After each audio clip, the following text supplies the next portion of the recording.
WNEM TV5 starts now with breaking news. So experts are describing this as a 500-year event. It's going to have a major impact on this community and on our state for the time to come. Governor Gretchen Whitmer spoke from Midland High School as it serves as an emergency shelter amid catastrophic flooding. At least 10,000 mid-Michigan residents have been forced to flee their homes following days of heavy rain that caused dams to breach Tuesday evening. Good evening, everyone. Thanks for joining us. I'm Meg McLeod. And good evening, everyone. I'm David Custer coming to you live tonight from downtown Midland.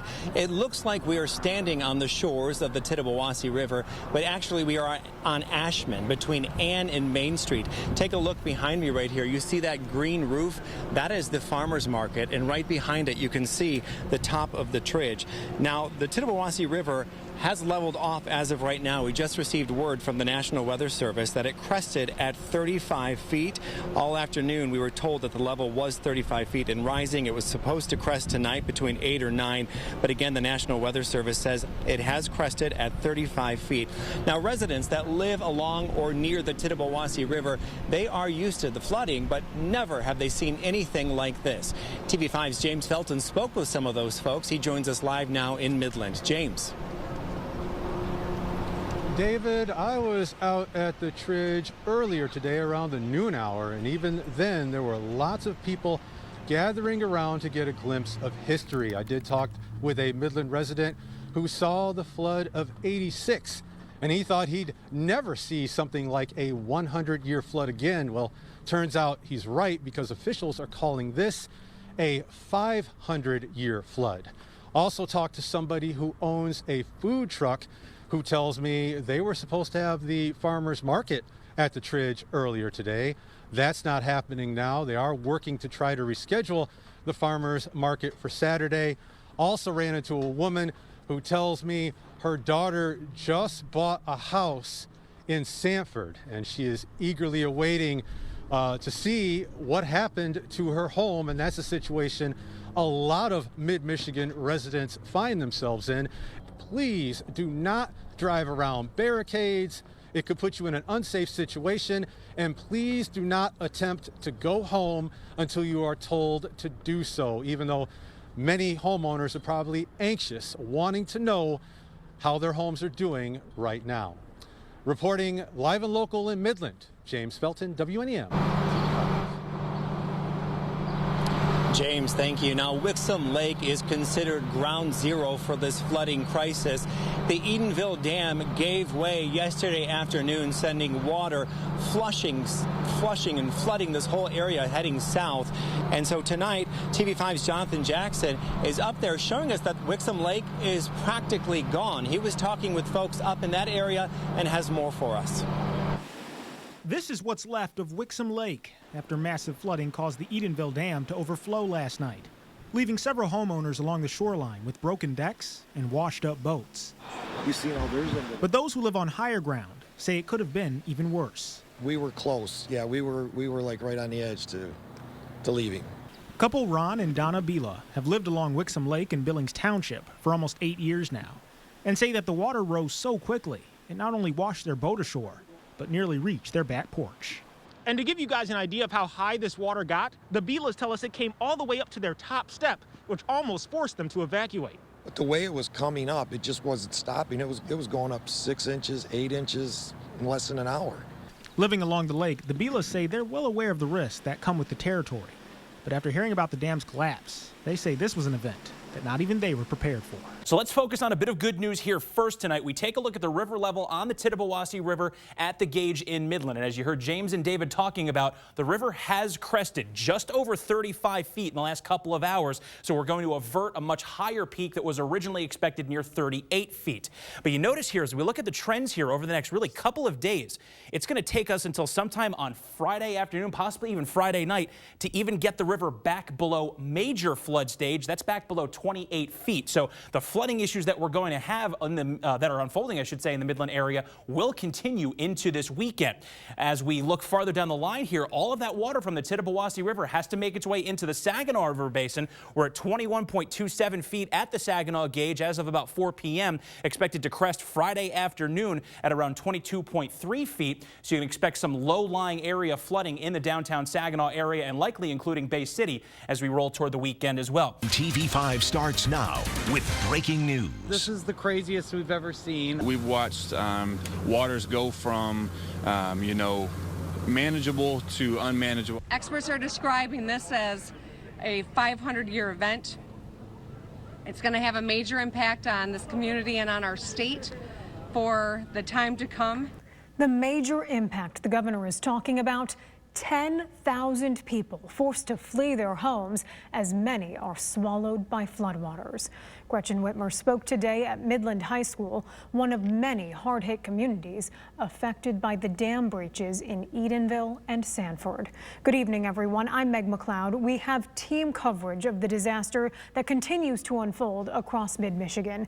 We begin with TV5's David Custer in downtown Midland as people try to grasp just how devastating this is. That is true, Meg. Damage assessments can't begin until the water starts to recede. Now, I know it doesn't look like it has behind me because the farmers market with the green roof that you see back there, that is, the water is all the way up to the roof of the farmers market. You can see the water's up to the stop signs as well, but I can tell you within the last hour, the water has receded about 2 to 3 feet. Now, the National Weather Service did tell us that the river crested this afternoon at about 35 feet, but they say this is worse than the flood of 1986. And Governor Gretchen Whitmer was in Midland today to look at the damage firsthand. She said she's reaching out to FEMA for support and that she and the Attorney General are exploring legal options to hold whomever is responsible for the failure of the Edenville Dam. Residents directly affected by the flooding are left wondering what they're going to come home to once the water recedes. TV5's Jonathan Jackson continues our team coverage. The failure of the Edenville Dam has led to severe damage like this along the Tittabawassee River, causing thousands of people to evacuate. And it's upsetting Midland County residents who say they just want to return home. You just don't go in here and fix this in a month. It doesn't happen that way. That's Sanford resident Larry Hughes, a former worker for the Midland County Road Commission. He says what's left of Curtis Road Bridge along the Tittabawassee River could take a while to repair, and worries about how long and how much it'll cost to get both the dam and the bridge back up and running again. The money that's going to be needed to fix these things and the inconvenience for these people, there is no good way around right now for anybody. And we even talked with some residents from this area who say they can't even get to their homes because of all the damage done to the bridge. I've tried every different road and everything. They're all blocked or impassable. Rick Wesley lives in Coleman and says he had to take shelter with the other evacuees in one of the local school districts.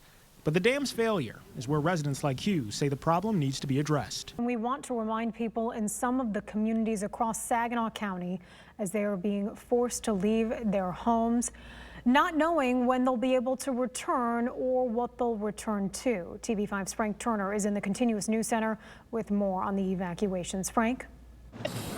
A whole giant mess again. It's just insane and shock. Sunken cars, submerged intersections, front doors, and what is suddenly and sadly waterfront property.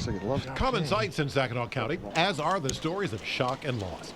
High school senior Alyssa Kretz lost her graduation to the coronavirus and her basement this morning to floodwater. I mean, it will be okay eventually. You can't have some things, but you always can't have them. Alyssa had to give Mom the bad news, who had just gotten the basement dry from the previous night's rain.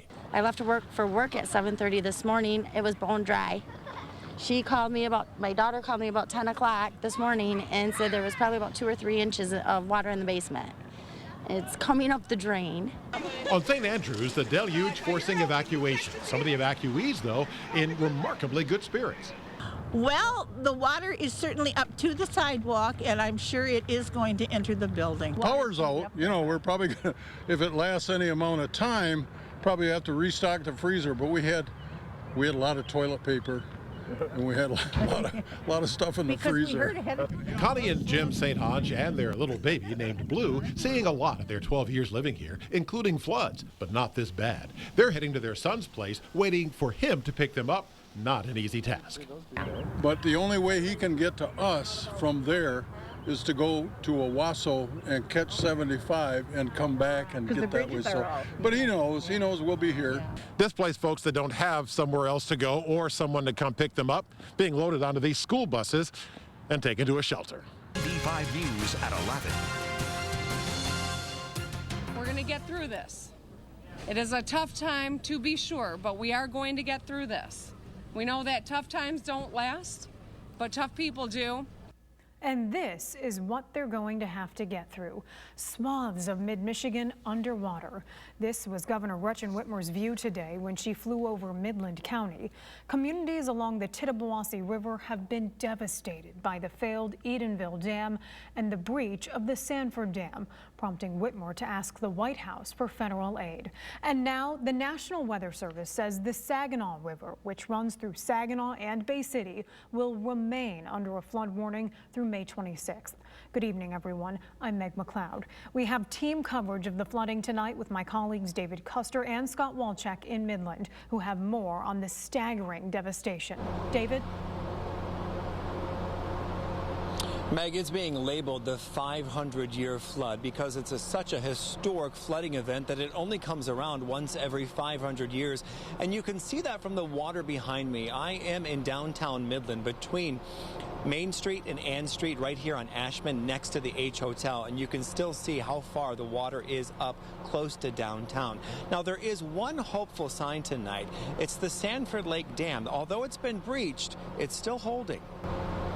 Now, one of the region's major employers, Dow Chemical, is affected by this flooding due to its proximity to the Tittabawassee River. Now, TV5's Scott Walczak was talking with Dow officials tonight, and he has more on what's happening Good there. evening. Scott. Dow operations are shut down for now. That's aside from their wastewater treatment. This flooding is unprecedented that we're seeing here in Midland, but the Dow CEO says they're on top of it. As long as we contain it, there's no damage or no risk to the community. Floodwater consuming everything in its path, and the Tittabawassee River flows right next to Dow Chemical. And these floodwaters actually rose so high, they actually started to commingle with containment ponds at the Dow Chemical facility. And that's a brine storage pond that we use. It has salt water in it that we use for groundwater remediation. So there's no concerns to the community from a health and safety standpoint, and there haven't been any reported discharges from that pond. Jim Fitterling, chairman and CEO of Dow, says they're working alongside the Coast Guard and EPA to keep the site safe and secure. The rail cars and shipments are dry. Even so, some residents might feel worried about the flooding causing a major problem at the site. Fitterling says they have plans in place to make sure that doesn't happen. I don't think they have to worry about that. We've got things under control here. There's been a lot of work done on this site for many, many years to constantly improve the safety and the health for our community. Fitterling tells me they'll resume operations once the water recedes down to safer levels. Reporting live in Midland tonight, Scott Walczak, WNEM TV5. David, back to you. All right, Scott, thank you. Now, the water making its way down the Tittabawassee River, it's luring people out to take a gander at this disaster. But the sheriff of Saginaw County is telling TV5's Scott Johnson it's best to stay away. Well, the Tittabawassee River has been the focus for most of the day. Officials are keeping an eye on the Saginaw River. They feel it could become a trouble spot as well.